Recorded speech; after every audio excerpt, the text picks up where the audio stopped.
really kind of goes into our opening. So, as you know, or you may not know, I'm Ben Brugler, CEO of Akhia Communications, and we host a couple of webinars a year. And this one, obviously, being around a hot topic of AI. When we talked to Cathy, I said, so many of our clients and so many of our partners and friends throughout the industry, whether we do work with them or not, that we have conversations with, really rely on us to kind of vet and look at the information that's out there in our consulting and how we work with them.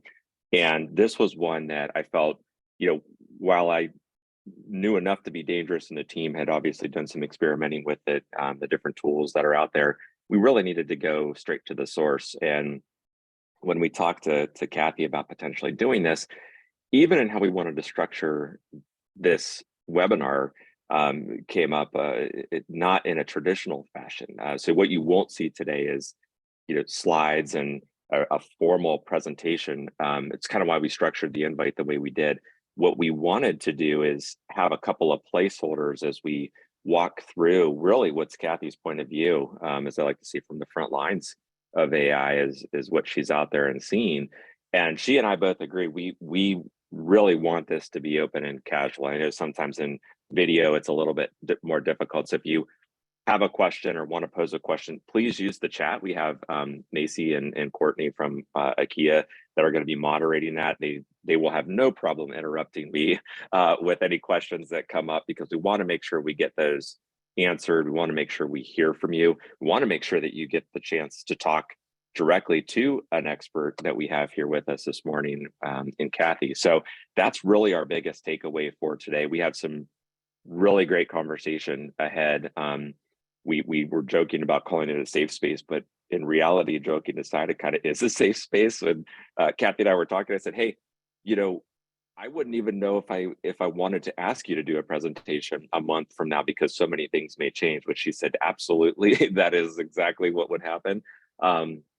So we have some, updates even in the time since she and I first spoke that we'll get to a little bit later, and her perspective on that. But I will go ahead and turn it over to her for kind of a soft intro here. I told her, I said, hey, Cathy, just go ahead.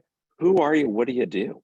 Welcome to the webinar, and please introduce yourself and to everybody here that's joining us this morning. We're so excited to have you. Well, thank you. I'm a lifelong Clevelander. Right now I work at the Marketing Artificial Intelligence Institute. I've been there for about 2 years, which was, I landed at the right place at a really good time. So I started my career at Liggett Stash Hour, went to Wise Advertising, owned my own business for a long time, worked with Joe Plitzy at the Content Marketing Institute, and then I started with Paul and the team here 2 years ago. So I told the team yesterday, I said, I am more in the marketing shoes. I've been doing this for 30 years versus the AI expert. I just have access to a lot more of this stuff than your average person.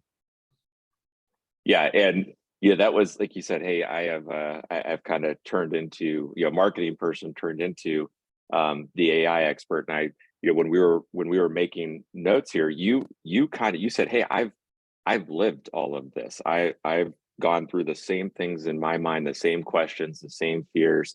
And I'm going to start right there, because AI anxiety, I'm not making that up. That's very real. There was an article, there've been a couple articles out about it. I think the most recently was in Huffington Post around the fears people have with trying to understand AI. It's not necessarily a matter of wanting to use it or venturing into this new tool as much as it is the fears that come with this tool. So talk to us about, or walk us through kind of those fears that you had in your head, how you reconcile them, and really what somebody's mindset should be as they face that AI anxiety.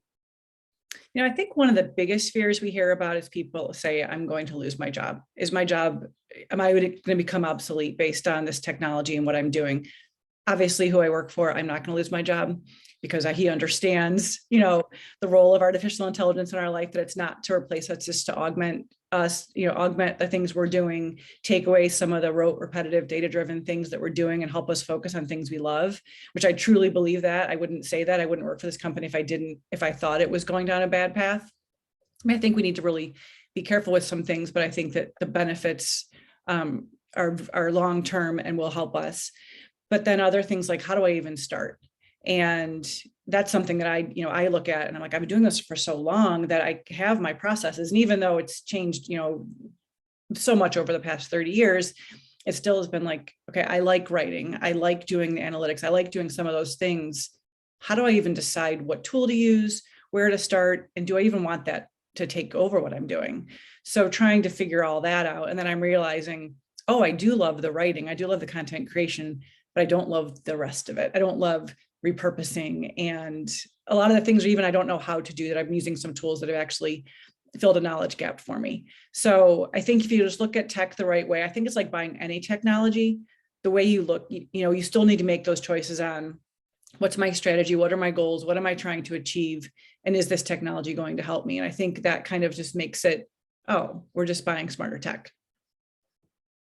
Yeah, and well, I think, and like you said, the things that you like to do and don't like to do, and this should be regarded truly as a tool. And I know there are a lot of ways this can be, fractured into other conversations around AI, but in the sense of which we're using it and how we're bringing it into, whether it's our clients or our companies or all that, and we're going to talk later about the services that you guys offer and resources you offer, there still is, it sounds like, hey, don't worry, there's still a need for you. No, it's more than a need. We are still very critical to this process in terms of how these tools are being used. Can you talk about that human element that's still required from your perspective? How do you define it? How do you see it? How do we take that forward? Everything that I've been doing using AI, whether it's from a data perspective, someone needs to look at that output and say, is this right? Are we using the data the right way? Are we using our customer? Are we protecting our customers? So that's obviously one of the biggest things is we are all, when we're in our CRMs as marketers, as business leaders, we're like, our customers' data is the most important thing. So we need to make sure that the tools we're using for that sort of thing, especially, is still, we're being the stewards of our customers. But then when you look at things, even just like generating content, is it accurate? Is what you're asking the generative AI tool to do, is the output right? AI is not good for research. AI will not cite the right sources. It is guessing. It is taking the most educated answer it knows based on the model it's been trained off of to give you an answer. So humans are very much needed. And if we all use these tools verbatim, while an output, if we give an AI tool the same prompt, you'll get a different output than I will. But it'll be similar. So if we're all using these tools and all the copy is sounding like it's AI generated, you know what we need more? Human writers, because those are going to be that's going to be the content that's going to stand out. One example I think I told Macy was when I was doing some promotional copy for our event. I had so many things to do. Like what can AI take off my plate today? And one of the things was I need to write social media copy, email copy, and some start of a blog for the event. Great. I wrote my 100-word description about the event, put in the URL, hit a button, and pages and pages and pages of copy came out. And I read it, and some of it was pretty good. Some of it was not good at all. One of them said the event was in San Francisco and the event's in Cleveland. But if you understand how the language models work, a lot of tech events are in San Francisco. A lot of marketing events are in San Francisco. So based on what its corpus of knowledge, it assumed the event was in San Francisco.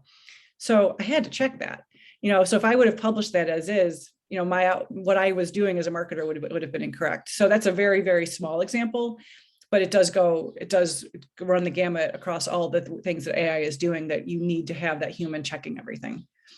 And even when I'm generating content, I'm going in, I'm adding my voice, I'm adding our tone of our company, I am adding in more context, but it does give me a good starting point in a lot of instances.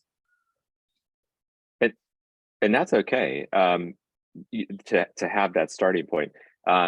You were talking about even how AI can generate in the tone of or in the voice of, I think when we were even talking yesterday. Even with that though, you still want to make sure, now it's getting close. You said, hey, some of the things that you were doing is getting close to the voice, but you can take that and use that for either accelerating what you're working on or maybe giving you that new perspective on ideation, correct? Correct. Yeah. So I'm using it a lot for drafting. Like I said, one of the reasons when I was drafting copy for our event and using AI was for, like I said, for social media, for email content, for blog content. The start of, like I said, I don't use the blog content verbatim because I want to own that blog post. So I rewrite everything that I get to put into a blog. But for social and for email, I don't want to copyright an email. I don't want to need to copyright my social posts. So I do use AI a lot for those, but I do go back and rewrite them. But one thing I love is that ChatGPT specifically, that's the one I'm using a lot, is it's talking about the event in words I wouldn't have necessarily used. So I'm like, oh, I actually didn't think about it that way. So it's teaching me something new. It's sparking some new ideas in my head. So I've been doing things like A/B testing subject lines on emails. Is the way I presented it performing better than the way the AI presented it, even though I might have rewritten the AI a little bit or crafted it a little bit. And same thing with the copy inside the email. Because what if the AI is resonating more? What if the copy the AI is using is resonating more with my customers? Well, gosh, I learned something new. And so one, I'm learning which words are resonating. And two, well, heck, if all things equal, if the clicks are the same, the conversions are the same, I'm going to save time, so it's finding the opportunities to use some of these tools to make my day more effective. Yeah, we're going to put a pin in that comment about saving time and more efficient. And you know where I'm going with it, but we're going to surprise some people a little bit later, I think, when it comes to how to spend that time. So because it's a really interesting perspective that you brought up yesterday. So we're going to come back to that.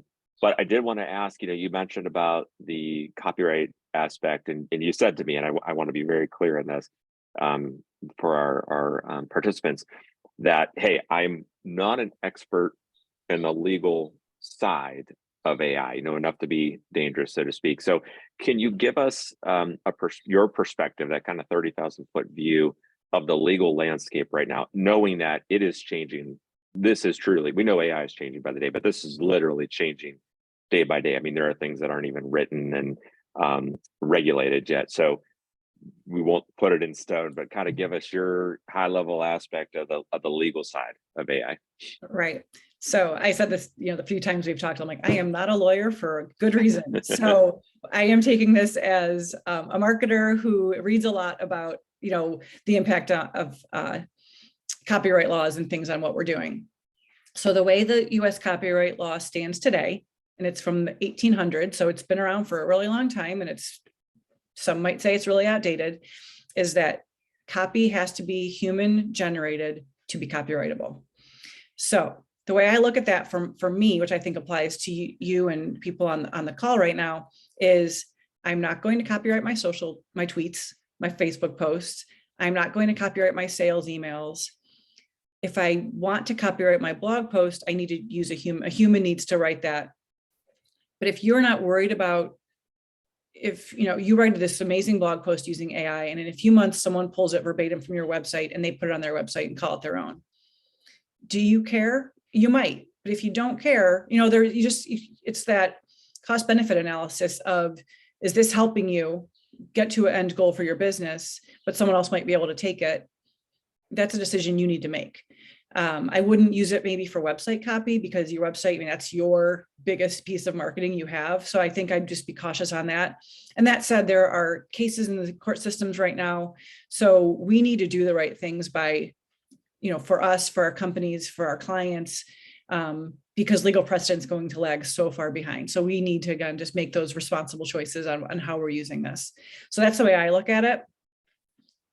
Yeah, and you and I, we talked, Josh, we do have really strong resources that if anybody here wanted to follow up with us, that we would be happy to recommend for that. But it does go without saying, I do think legal will kind of follow behind here a little bit and start to, I think right now they are, I think eventually they'll probably leapfrog a little bit and start to set the guardrails a little bit more. But I think that copyright from a written word standpoint is one that is a little easier to wrap your arms around. The visual and creative side is one that I know is really has some folks shook in the sense of how their work is now out there for anybody, or work can be created that they would normally be putting time into or creative time into. And that goes back to your point on the human aspect. Creativity is always and still going to take time. You told me about a really interesting debate you were having where time plays a role in creative, but using that to actually accelerate. There are ways to still do that on the visual side, like the tools of Dolly and Midjourney and things like that. But anything out there from the visual side is pretty much it's the wild, wild west, correct? I mean, that's out there. It is the wild, wild west. Yeah. So, we use it for blog post hero images, where again, our choices based on our team size, on our capacity, is either a stock photo or one of the generative AI tools to create an image. And I'm able to then craft some really cool prompt that I've learned. I'm just continually iterating how I'm talking to these tools for these images. So, I mean, I like my images that are created in these tools versus a stock photo that has been used hundreds of times by other people, where this unique image I'm getting from these tools like Dolly are pretty cool. And they serve a purpose for me. Will I use it for my logo? Nope. Will I use it for, there's just so many, so if I'm doing this amazing asset, this piece of content, an ebook, a white paper, and I want to put an image in there, I don't know if I'd use something from one of those tools, but that's me, that's our company. And that's the decision we've made as actually a company that is using many of these tools. Yeah. So I do want to interject here. Sorry, Ben. Yeah. We do have a question. Awesome. So this question is, are there any predictions on how AI in search, like Google, will change SEO and organic traffic? Let me know if I need to repeat. So I think that kind of reminds me of when voice assistants came out, when when Alexa and Siri and everything came out, people were like, we need to ask questions a different way. So I think it's just going to kind of evolve SEO, Google with Bard and, Microsoft and all the things that are happening right now with some of these tools. It's learning more as we're talking to these tools more. So I don't really have a specific answer to that question, but I know it's going to change. I've been going to actually ChatGPT to do some searches for things instead of going to Google lately. So it's interesting. Yeah. How some habits have changed. And the challenge there is because I know people are using it for research tool, for example. Challenge there is what is the last, it's through 2021, correct? It is.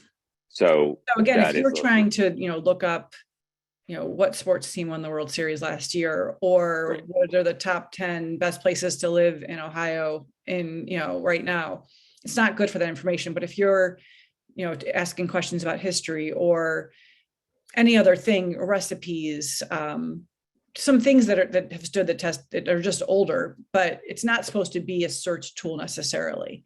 I've used it for things like, I have these 4 ingredients. I'm trying to make a recipe, and it'll give me a recipe. It'll give me here's what you should make, and here's a recipe to go with it. So I've used it for some really silly things, but I'm trying to figure out how else can we use it besides marketing? Yeah. Well, I may have to try that one. Sometimes when you're stuck for dinner ideas, that's not bad. I have this, how long until we get this. the ChatGPT cookbook, right? Yeah, right. No, I like that question. Thank you, Macy, for doing that. I hope we get more. And this prompts some thinking. A question just to kind of put a bow on the legal side of this. And I know I'm kind of leading you a little bit with this question, but I want to validate a thought. Is the best advice, because we have a lot of clients on this call that may be getting asked these types of things, is the best advice for companies right now when it comes to the legal aspect of AI, whether it's a partner or internal or however it's being used, when in doubt, almost everything should just start with legal? I mean, if you have any child going to college in the next 2 years, have them become an IP attorney, because now they're going to be thriving. They're going to have so much business in the next few years. Yes, 100%. Even if you think you're very, very close, just send it to your legal team and say, can you check this? Are we on the, can we be doing this? And come up with guidelines. Wired magazine has got great guidelines. The city of Boston just put out some guidelines, and we on our website, we created a responsible AI manifesto, which is, this very big term for just us putting on paper how we're going to use these tools and what companies we're going to associate with and how we're going to be using these things. So I think it's just important to, build a policy in your company on here's what we're allowed to, here's not even what we're allowed to. Yes, what we're allowed to, but what are we comfortable doing? What are we on behalf of our company and as well as our clients? So, but yes, I think the end person should always be your legal team saying, can we be doing this for this purpose? Yeah, and I like that. locally is in Cleveland is someone that I highly recommend. We use her for our legal team. She also is speaking at our event, and we're friends. And I've known her for well before we were one of her clients. And she just really is very good at keeping up on all this. And if she doesn't know, she'll tell you. I am so glad you said that as a company that is also consulting with Sharon. That is a really nice resource, great resource. And I do think your perspective on if she does, she'll tell you. If she doesn't know, she will tell you. But at the same time, admitting that they are kind of building this as they go a little bit, and that's what you want. I think anybody that would come in and say, well, here, tried and true guidelines right here. It's like, well, how do we know? This is so new. We need to be in a constant state of updating, right? Which I think is a really strong point there. I think too, Akhia we have worked on this idea, like you said, this manifest and these guardrails. So if you're a partner, really making sure that you're consulting with or collaborating with your client or with companies on whatever gaps they may have in their policy that you can fill, or vice versa. So you are making sure to have all the bases covered, I think is really critical. Now, you mentioned legal, and I'm going to throw you a little bit of a curveball because we have not talked about this aspect, but it just came up in an article I saw this morning. I think it was from a report in Fisher Phillips had done like a top 10 thing to keep in mind with internal AI policy. They talked about HR, and they talked about AI impact on any type of employment decisions in a way to protect DE&I policy. So that's going down a whole other lane there from internal side of it and operations and HR. But HR almost needs to be just as involved if it's an internal communication, or I should say, recruiting with external side of it. But HR has a big impact, or should have a big impact on this as well. It should. I mean, we're getting phone calls every week, at least, if not every day, on we're in ops, we're in HR, we're in R&D, we're in finance, come help us, because it's going to impact the whole entire business. Yes. Okay, good. It was, and like you and I said, we said, hey, this is a nice transition to our next question. But when I opened, I said, hey, we couldn't even have a presentation in a month because we have no idea what's going to happen. You were giving me some examples. And then I asked you yesterday, so what has happened in the past month since we first spoke and caught up? Do you mind giving us a little bit of an overview from your perspective of maybe the biggest couple of headlines or the biggest headline in AI news from the past week or so? Sure. So it's funny, I was in Cincinnati a few weeks ago giving a presentation, and I got home and I was telling our CEO, I said, I wonder if in a month I'll be like, that was the worst presentation. Like how excited we were about this thing that now it's like just so mainstream, like the internet. Like it's like when the internet came out, like, wow, now we're like, it's just what we do every day. But I think the thing that I've seen the biggest changes in the past month, 6 weeks, whatever it is that there's all these small tools. There's thousands of generative AI tools that all have, they're different user experience, different frameworks, different interfaces and all those things, but they all are built off of GPT-3 or GPT-4. And then Jasper's a bigger company, Writer's a bigger company. And then now, oh my gosh, Microsoft embedding this into everything that they're doing. So if you have the Office suite, you are now, do you even need some of these smaller tools? So it's just trying to figure out what are your needs, what are your goals, what are you trying to achieve, and then which tools fit best in your life or in your budget, quite frankly. Because maybe the Microsoft, you can pay for your flat fee for your Office suite, but you need to pay X amount more to have this all integrated, or does it become integrated? So there's still so many unanswered questions like that. And then there's just some real bigger players, Anthropic, Stability, names that I'm learning just because of my current role, that it's like, why did they get $400 million in funding? What does that mean for the industry? And how can I prepare myself and keep my eye on what's happening? So my best source, and not to tout our company, but there's a podcast that our company does, the Marketing AI Show, and I produce it. So I've listened to it a couple of times every week, and it's just helped me really figure out what are the most important topics. Why do I care that a company got funded? When I first started, and Paul said, "Oh, look at this tool because they just got some funding," and I was like, "I don't care if it got funding. I just like the tool that's going to help me get the job done." He said, "But you do care about funding because the ones that don't may not be around in 6 months. So don't invest your time and your resources and have your team spend time learning a tool that may not be around." So while funding isn't the end all be all, that's a good thing to kind of keep an eye on. Is if two tools, all things equal, and one got some funding, that might be the one to keep a better eye on. So it's kind of just trying to understand, things are going so fast. We did a course in December, right when ChatGPT came out, and it's so outdated. We need to redo it because things have just changed so much. So I think the biggest thing to answer your question was all these tools and ChatGPT and then GPT-4 came out. And now the next big thing is all the tools we're already using are going to have an embedded Salesforce, HubSpot, Microsoft, like I said. So now it's like, how do we then take these tools that we know so well? I can go into Excel now and it'll automatically create pivot tables. Excel will say, "Oh, it looks like you're trying to create a pivot table. It looks like you're trying to, here's all this data you put in. Would you like me to create this for you?" And it's like, yes, I would. So you know how to do all those things, but now the tools intuitively are trying to figure out what you want it to do. And it just saves you remembering that formula or having to create that chart or whatever the case may be. Yeah. So I think it was at this point when we were talking about these new tools was the idea of, wow, and just go back to the point we were referencing or alluding to earlier, we have more time. Now, you said something that was really eye-opening to me yesterday. You really caught me off guard. You said you can actually use that time to do whatever you want. Because in my mind, I'm like, oh, I can do so much more. I can actually work and do this. You're like, or you could go on a walk, or you could go spend time with a friend or family. So this is a little different than AI, but it's wrapped in the AI conversation of it's okay to say that it's going to give you a little bit more time to do the things you like to do. And that's a very foreign concept to, I'll say, American workers, as we referenced yesterday, but that's a very foreign concept, right? So how do we wrap our head around that?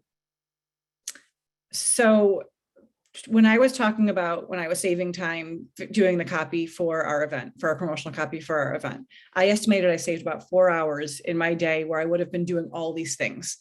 So I said, I'm going to schedule 4 hours of customer phone calls where I purposely went out and I scheduled half hour phone calls with 8 people. I was like, that's such a better use of my time.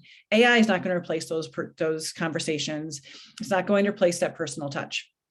Where now I'm like, why couldn't I just end my day? Why couldn't I close my computer? And is it better for my creativity and mental health for me to actually, only work 40 hours a week?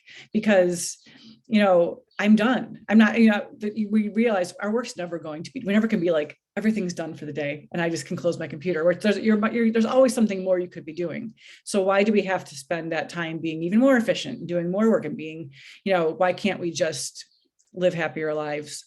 And that's something that, our team will be the first to say it. We don't love AI. We just love some of the opportunities it's given to us, not some of the things the smarter technologies have been able to help us with. So. Wow, that's great. That's a strong comment. I like that. I run a Slack community, and one of our channels is an introduce yourself channel. And it's marketers, some tech folks, but even the marketers in there are pretty tech savvy. And one of the things is, what's your professional interest and what's your personal interests? And I would say 90% of the people in there are saying personal interests are hiking, being on the water. It's all outdoors. And I said, is that because we're on our tech all day and our bodies and our minds just know we need to go do other things? Or are those things just inherently human things that they just like doing? I don't know. It was just an interesting dichotomy between tech all day, and then like, I need to go not talk to anybody out in the woods for a little while, we have to come face to face with our humanity. I see But that Devin is asking about I expanding was just more going in to point that out. Yeah. HR. And honestly, I have to say, I don't know. So I'm going to turn that over to our team, and I will get back to Ben with some suggested reading and some ideas, but that's something I'm not well versed in. So I'm not going to waste any minutes trying to talk around something I don't know the answer to.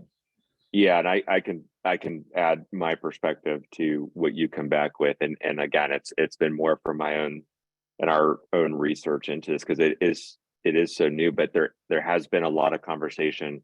I think an article from Sherm was shared with me the other day from our COO, so I had to look into that. But there is a lot of information out there around how HR should be approaching this, and I think it's one that's a little more. It seems, legal's trying to, level set a little bit, whereas I think HR is approaching with a little caution, but knowing that at the same time that's going to have a big impact on how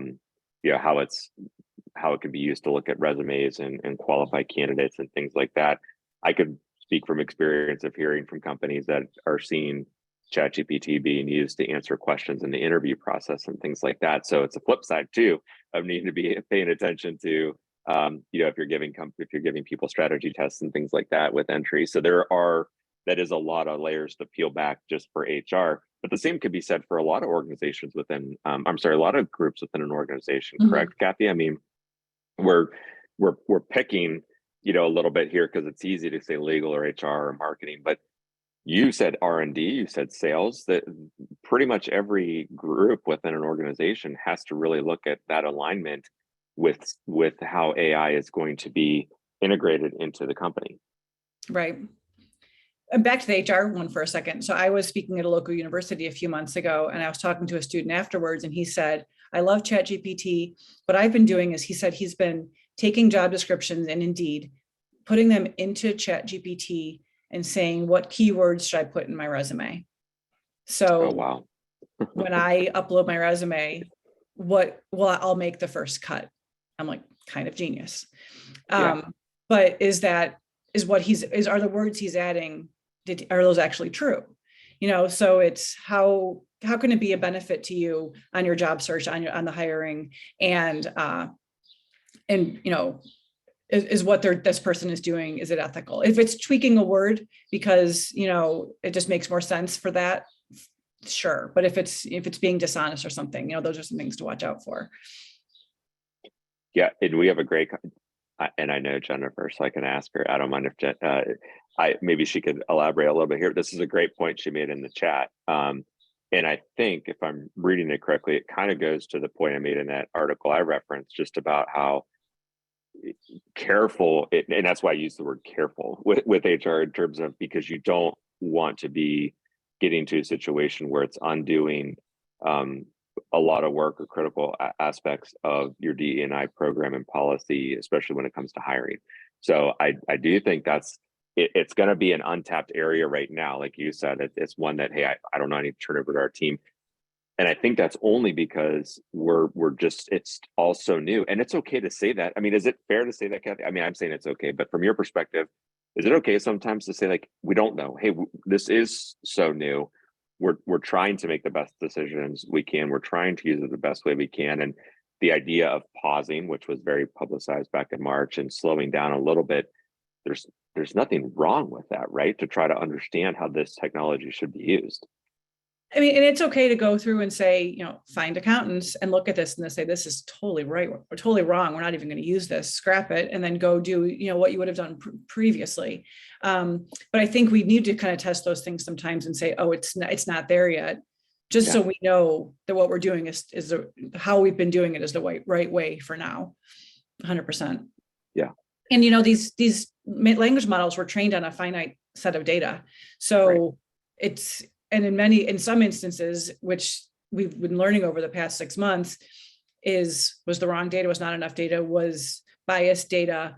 So they're constantly improving as best they can with the information that they have. And I think it's getting some right people at those companies that are the ones stewarding this and making sure it is done, doing the due diligence and raising their hand and saying, this isn't right. Yeah, and I don't, it just popped in, this question just popped into my head, so I don't mean to put you on the spot with it, but is it best practice, for a company to have like an AI task force or an AI lead, whether it's like a few folks internally comprised of somebody from legal, somebody from HR, maybe somebody from a partner organization like ourselves or like yourselves, where you're kind of shepherding this a little bit, so there is somebody keeping an eye on everything, that is at least not saying they have the solution to everything, but at least flagging it And asking the as you're questions. going Yeah. forward. Yeah. I definitely, we actually talked to some CMOs a few weeks ago, and there was one company on the east side of Cleveland that said, we have developed an AI task force where it's one person from every department. It's not always the department lead. It's someone that's interested and that is taking the initiative and getting out there and saying, I learned this, I tried this, I am curious about this. Why aren't we paying attention to this? And getting that group together regularly to again, just keep everything top of mind and to make sure that these things are being thought of, and enabling your team to make some decisions, to use some tools, and then conversely saying, we're not going to use it for this. We're not going to, there's a process. If you're going to bring a tool in, and we can, be flexible on some of these things, but if you're a hospital system, don't put your customer data in there. And there is some hard and fast, you can't do that. But if you're a hospital system, but you want to take an article and turn it into some other things, some repurposed content, that seems okay. Because you're not putting you're not putting any personal identifiable information in there. You're not taking anything, you're not breaking HIPAA, you're just taking up this content and using it to do other ththings. I think more than any other industry, I've seen articles, standalone articles on AI in healthcare, because of just not just because of what you said, but mainly because of what you said. There's a lot of, tied to privacy and data and patients and HIPAA, that really is sensitive. So I like the idea of having perspective from all the different groups and how it would be used. So I think that's a great best practice, and probably a way to cross-functional team too, to learn and get visibility into other areas. So I do have a quick question for you. So you have, and it might be an example you already mentioned, because you've mentioned some good ones, but what has give me an example of what's blown your mind the most? Like we talked about, and it could be in or out of our industry. You mentioned recipes, somebody mentioned travel planning. Mm-hmm. What's been the thing that's like, oh my gosh, I can't believe this just spit this out, but wow. Give me an example of one. I think probably the biggest thing recently was watching Microsoft. They did an hour-long product rollout. I guess it was our second quarter product rollout. And when they went through all the things that the Microsoft suite could do, I was just like, oh my gosh, like, where has this been all my life? It was pretty remarkable. Gosh, give me a second on that one. We're going off script. Yeah, no, I know. Well, and as you said that, I'll buy you. So it sounds like round one went to Microsoft here as it comes out with the tools and how they could be using them in the suite. And I know there was a big piece too about how it's being integrated and used more in Teams, or could be used more in Teams. It's just pretty remarkable, just even the very, very basic things it could do. I was speaking to a local chamber of commerce a few months ago, and I was trying to show a really tangible example on how this chamber could be using AI. So I put in this huge long prompt into ChatGPT. I am the programming director of a chamber of commerce, and I am trying to come up with my next 12 months of programming. Our companies in our chamber are everything from small business, mid-market, enterprise, on and on and on, as best of a descriptor as I could. I pulled some content from the website, added some other things. And then I said, I would like topics that flow month to month, that, that makes sense to segue to the next month, that they could carry off of each other. And I would like specific titles of topics we could talk about, because if it's HR, if it's marketing, if it's whatever it is, that not just have a month on HR, like what specifically were we talking about? It was beautiful. It was, so I went to this meeting and I was talking to this woman and she said, oh my gosh, thank you so much for doing that for us. And I'm like, I didn't do this. I said, okay, so that was what, the executive team meeting for an hour or two. So say that's 10 human hours that could have been spent creating what I did. And so my gosh, now take those 10 hours and make each of those meetings absolutely remarkable, that you could just so much better use that time in a better way. So we're still doing stuff. It's just now, if you're the programming manager, the reason you took that chair position is because you love doing these events and you love being with the people and you love organizing. Well, now you can spend the time doing the stuff that you really love doing. So It's just kind of shifting that mindset of how can I be using some of these tools to get me to the point that I really want with the things I really want to be doing. Yeah, I'm glad you shared that example. That one stuck out of my head because of just how I wasn't even thinking about it from that perspective. So I think that's a really strong example. And you mentioned just kind of a reference to how quickly things move in a month. When we first spoke, you said, hey, I'd like to tell people you can kind of go three ways with this. And like you just said, experimenting with it. There's that group that's like, okay, I'm going to get all in. I'm going down the path. Then there's that experimentation group dipping a toe, whatever you want to say. Like, I'm going to see if it can help me with this. I'm going to maybe an agenda, maybe an outline. And then there's that third group that's like going to try it and be like, nah, I'm good. I'm going to keep doing it this way. I asked you yesterday, I said, are there still three groups, or are we down to two, where if you were in that third group, now maybe you don't have a choice, that you're begrudgingly or not in that second group? Like you said, we don't like AI as much as we like the opportunities it creates. I really love that statement. So are we down to two groups? Yesterday I said yes. I'm going to change that a little bit. So I think that I have two things. One, that we were down at a university last fall before ChatGPT, when things were still kind of, it's been slow and steady for a couple of years, and then things took off and ChatGPT came out. But we were in university talking to this director and said, here's some things you should be considering. How can we help you? And she basically was like, I'm retiring. She just was like, I'm done. So I feel like there are some people that are just like, I want nothing to do with this. And I get it. It's just, you've been doing this for such a long time. You're like, wait, you want me to change something now? But the way I look at that is like, just back up a little bit and just, again, it's just using technology smarter. We're already using technology. Just what can we be using differently to help us? But again, to answer your question, I think there are those that are all in. I think there are those that are starting to just tinker and try one little thing. And then I think there's the middle group, I would say, would be those that are starting to like pilot some small use cases and moving forward, but they're not quite to I'm not totally bought in yet, or we don't know what that next step is. The big step's going to be, but we have some piloting cases we're going to use and try to scale within our organization.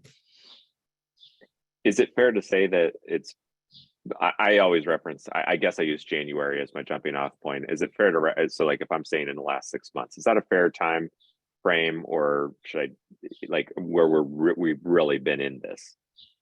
November 30th when ChatGPT came out. It was kind of so that's your jumping off. When everyone was like, oh, that's AI. So I think that's such a tangible, real example that people understood, and it's democratized. It's free. Anyone can go use it and play around with it. So, I mean, there is the $20 version of GPT-4, which actually is I love, worth every penny. But the GPT 3.5, it's available to anybody that wants to use it. I mean, my 75-year-old father was like, what's this ChatGPT? And I was like, I don't want to talk about this at family dinner. But so everyone knows about it now. So it does make it understandable, where we were talking a lot about AI and data, which if you're not in that world, it's really hard to understand, but everyone communicates, everyone writes, everyone, so this is like, oh, I understand a little bit of what this is now. So, okay. So since November 30th, so I'm going to say, safe to say a full 7 months. So I'm going to take that 7-month comment and go two ways as we end this portion of our webinar. So the first one is, hey, it's only been 7 months. You can still get in. What's the easiest way to, if you were to give our audience the easiest way to get started doing this, or it's not too late, try this. What is that one thing, or what's that piece of advice you have for getting started? My piece of advice would be, have a use case or have an idea in mind on why you would get started. So I was showing my husband, and he works at GE Lighting, and he said, ask it how many light bulbs the average house has. Ask another question. And the results, one of the results, it said, we're not a search engine. We can't tell you that information. And then the other answer was not really what he was looking for. And he's like, oh, this is silly. I'm like, well, we didn't use it the right way. You didn't have a specific reason on what you were asking. If you had a marketing case on what you were trying to use this tool for, it helps you create a prompt better, so then you could get the output that you think you want. So instead of just jumping into a tool and just throwing something in there, kind of have an idea of, I'm using it, I would like help writing some copy, I'm trying to find a recipe. Even something that's not even work related, just have a reason on why you're going in there to try it would be my reason, just so you can make sure that what you're getting out is not just something random. Great. And ironically, that really could be applied to everything that we do, right? Have a reason for it. Just because you can doesn't mean you should. Yes. I love that. I love that idea of this is just like any other tool. Have a reason to want to use it and use it, learn how to use it. We'll say quote unquote the right way. Okay, so the other I have one thing to say on that. Yeah. So at our event last year, one of our technologies, that they had a booth and someone came up and they loved the guy that was there, and they were talking, and I was talking to the gentleman the attendee afterwards, and he said, I need to figure out a reason to use this tool. And I'm like, yes, you absolutely need to, because he's like, I want it. And we had this conversation about, just because you want it doesn't mean it's right. Yeah. So like any tech, if you don't have a use case, that's a very expensive investment for you not to have a use case, and for you to be able to measure try to gauge your ROI before you jump in. And it doesn't even make sense for your company. So whether it's a free 2-week trial on something, I would try the free 2-week trial, but before you jump into something really big, really have a reason on why you're doing it. There's so many hot tools out there right now. If it doesn't make sense for you and you can't see yourself getting some return on this in the next 3 to 6 months, maybe it's not the best place for you to start. Look for a better opportunity for you. Yes. Well, and so to go the other, I'm going to ask you for a bold prediction. So wow, we've already been at this for 7 months, and look how much has changed and how fast we moved. We hit November 30th, 2023. Do you have a bold prediction that we absolutely will not hold you to, but anything that we should look for come November 30th, or we'll look back on and say, oh yeah, you kind of nailed that one. Or I remember when Cathy said this. Anything to throw out there at us? I guess I would say that there's going to be a lot fewer of the tiny tools, and a lot of the big tools are going to absorb the little ones. Hopefully the ones that have been working, the tiny ones that have been working really hard on this, are going to just make a lot of money from the big guys, and that all their hard work is going to be worth it. But there are some really, really smart, the smaller ones have some really, really, really smart people in them. So I hope that what they're learning and what they've been doing, and a lot of those tech companies started because the founder of that company had a problem that no one else had solved yet. So, they're one of us. They're a marketer who is like, I needed this and no one else had it, so I did it. So I'm hoping that if they do get eaten up by the big guys, that they're going to take all of that, and it'll make the big guys even more useful to all of us. So, if you look at brinkers like Martech 11,000 or whatever it's at right now, I think the AI ones are going to, and then a lot of the tools that we're using right now that don't have an AI component to them will or should. Yeah. There's a great comment in here about the tiny tools getting absorbed or acquired, because AI use is fragmented right now. There is a lot of different tools and how people are using it. It's a great comment. Like HyperWrite is a tool that we've used for a long time, and the two founders of HyperWrite are some of the smartest people I've ever met when it comes to this stuff. So I really hope that 100 Chrome extensions. You're not wrong. Yeah, exactly. I saw that too. Okay, so we're at 10 till, and I really, we try to keep the webinars nice and tight here. You have been so gracious with your time, and I thank you a million times. I'll thank you one more time, and then probably again before this is officially over. But while I'm pulling up because you had put together a slide of some tools and resources that you guys have, which I want to make sure you get to talk through. I'll turn it over here to Macy, and she can kind of help us coordinate any questions that are coming in. But at the same time, I don't know if people can get off mute and ask questions, or if they want to put them in the chat, but please any questions people have while I'm pulling this up, feel free to throw out. I know Cathy would love it if we got any, and especially if you want to follow up, we'll get you all the contact information too, so you can follow up. But any questions, now would be the time. Good morning. Good morning. Hi. Thank you both for a wonderful discussion here. And, I've learned so much. And AI is certainly, with this whole emerging trend, the limited resources and all that. So this morning was certainly beneficial. I ended up joining the call a little late, so I don't know if this was already covered, but certainly last couple months with the rapid growth in this, there was some concerns related to ethics, and there was some of the key individuals from the tech industry calling out to pause the development. Has that impacted anything in terms of how this growth pace within the last few months by chance? And just ethics is probably the key question here. As we look into marketing and, we do want to be the first players, or we want to make sure we're part of that emerging trends. How should we assess the situation as we potentially implement this within our brand plannings or whatnot? I think, as we discussed a little bit, having an AI council, having a policy in place, even if it's a fluid policy, because things are constantly changing. I think those are really important. I think there are more marketers and business leaders in the world than there are bad. So I think we need to be the ones that are stewarding this and making sure we're doing the right thing. And as far as the pause, I mean, it was a little bit laughable in my opinion. They've been doing this for so long, and then they're like, oh my gosh, what did we do? You can't put that genie back in the bottle. So we just need to make sure that going forward that things are that we're just making some good decisions. And there have been some existential crises at our company where one day we all sat down and we're like, do we want to be part of this story? Because when it was in the thick of all these things that just were really some really bad news stories, and what we decided was, not only do we want to be part of it, we want to be part of the good side of it. We want to be part of developing that roadmap for the good. And the way we're using it is to help us augment our marketing and to help us augment our business. We're not using it in a deceptive, deceiving way. We're really trying to use it to help us live happier lives, as we talked about.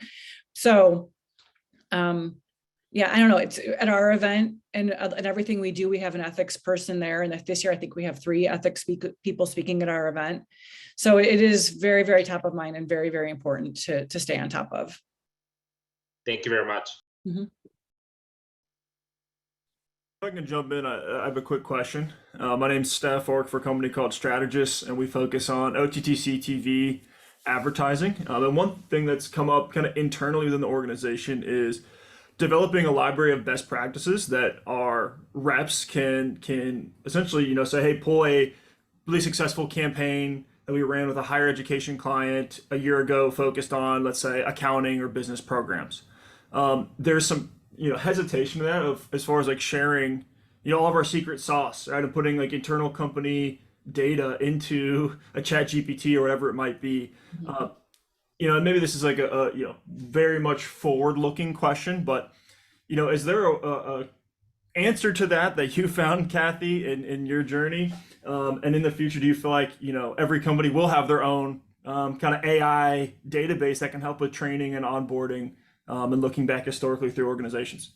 Yeah, I definitely wouldn't put those into chat GPT, but I do think there are some tools that are newer, and also tools that have been around for a little while that are changing some of their policies on data usage. So I definitely would read the fine print on some of these tools on how are they using your data? How are they keeping your data? We asked Grammarly that because we run we use Google Docs across our company, and I have Grammarly open all the time for no reason other than it's helpful. And then our CEO said, so Grammarly's we have some confidential notes in there from our meetings and stuff. And he said, so Grammarly is getting access to all of those. And I was like, oh my gosh, that never even crossed my mind. So we actually shut it off for certain things. I shut it on, I turn it on now on a case by case basis, but I did call them and ask, and they say, no, we don't save anything. It's live and it's in there, but we don't keep any of your data. We don't keep any of the copy you've written. But there are some tools that do. So I think it's just figuring out which ones do. And I think the more pushback that marketers are giving some of these technologies, they are now shifting shifting their focus and saying, we're going to give you your own instance, so to speak, of learning from your own data. I was talking to someone, a local magazine, about how they could use it, because they were talking about trying to create this brand voice, and could they put all of their articles and posts from the past however many years into this language model, and it could train on that. So if they get a new writer, the writer's articles could get scrubbed through this, and it could give them a version that sounded more on brand. And I think people developing their own models is going to become a thing, just for that reason of, we want our data to be contained with our data. Yeah, using it to create their own data. Yeah, that's a great point. Great question too.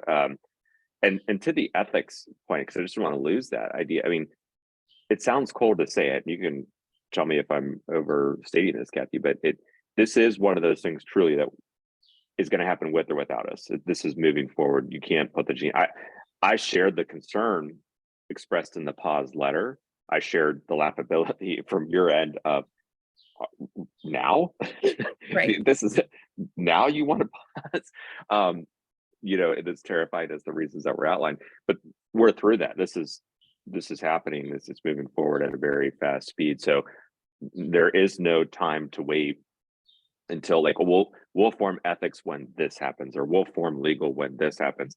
You almost have to form these things now and know that, resign yourself to the fact that this is going to be very fluid and flexible. And if it's not, and actually, if it isn't, it's not working. You need it to be fluid and flexible. You Yes. need it. Yes. It should feel a little uncomfortable because we don't know all the things yet, but the comfort comes in the fact that there is that body that's at least monitoring this and using it. I just want to make sure we don't lose that thought. Yeah. I mean, we're allowed to change our minds with more information. Right, which there will be. Which there will be. A lot more. Okay, so we are at 1 minute till. Do you want to hit any highlights here on this slide? I left it up a little bit longer. No, so I people think can just see it. being a marketer, you got to plug your thing. So I won't go through it quickly, but we have most of our stuff is free. There's blog posts, podcasts, webinars, ebooks, white papers, all that stuff, research. Our intro to AI for marketers course, our CEO, Paul Raitzer, does that. I moderate it. The last 3 items are paid programs. If you're interested, awesome. If you're not, no big deal. I did put a $100 code in there. If anyone is interested, I'd love to save you a few bucks. And I think the last slide, if I did come through, was my contact information. But yeah, I was gonna say Macon is in Cleveland, not San Francisco. it is in Cleveland. That was the event you were talking about. Yes. I was gonna do a double plug there when we talked about it earlier and I forgot. So yes, the contact info is here. I cannot say thank you to you enough. I have enjoyed it. You and I have crossed paths so many times, and I think this is the first time we've actually got to partner on something like this. So from me to you, thank you so much for giving us this time this morning. And thank you to everybody for giving us an hour on a Friday morning. We really appreciate it. Cathy, thank you a million. Thank you. You're welcome. And it's like what I'm learning, we're trying to make sure that we're, informing people as well. So we're all learning together. Very good. I'm going to stop sharing here, and as people jump off, I'm going to leave your contact information up for a little bit here in case anybody's lingering and wants to copy it and get it down. We will get a recording. We will get resources, anything that questions people